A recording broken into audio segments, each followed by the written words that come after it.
ഈ ദേവാസുര അപ്പം അയ്യരൊക്കെ വന്നിട്ടാണല്ലോ ചടങ്ങൊക്കെ ചെയ്യുന്നത്.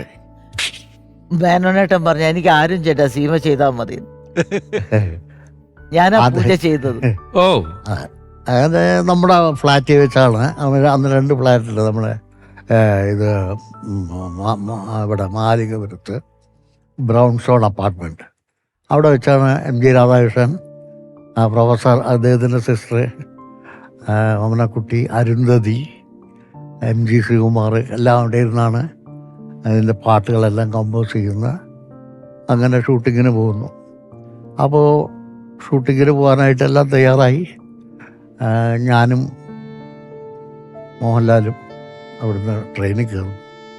അവിടെ ഇതൊരു ഇതായിട്ട് തോന്നാം, പക്ഷെ അതിലേക്ക് വരാനുള്ളൊരു ഇതായിട്ട് ഞാൻ പറയാണ്.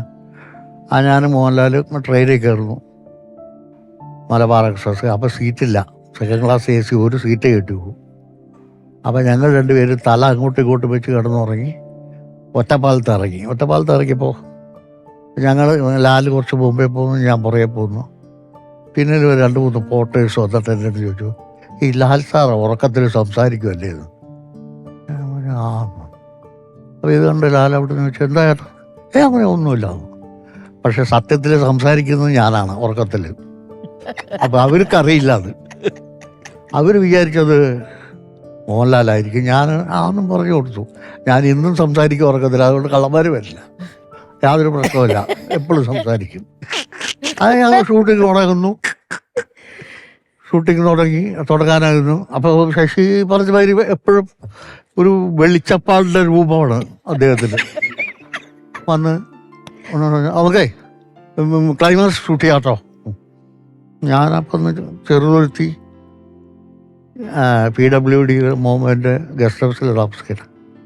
അവരൊക്കെ അവിടെ ഇവിടേക്ക് ചെറിയ താമസിക്കുന്ന ഇവരൊക്കെ വീടുകളിലും. ഞാൻ പറഞ്ഞാവാം, ചെയ്യാം. അപ്പോൾ എൻ്റെ ഉള്ളിലൊരു നടുക്കമുണ്ട്, എങ്ങനെ ചെയ്യും. അപ്പോൾ സച്ചി എന്ന് പറഞ്ഞാൽ എൻ്റെ മരുവനും പ്രൊഡക്ഷൻ നോക്കുന്ന വന്നിട്ട് പറഞ്ഞു, അത് ക്ലൈമാക്സ് ഷൂട്ട് ചെയ്യണമെന്നുണ്ടെങ്കിൽ നമുക്കൊരു 4-5 രൂപ വേണം.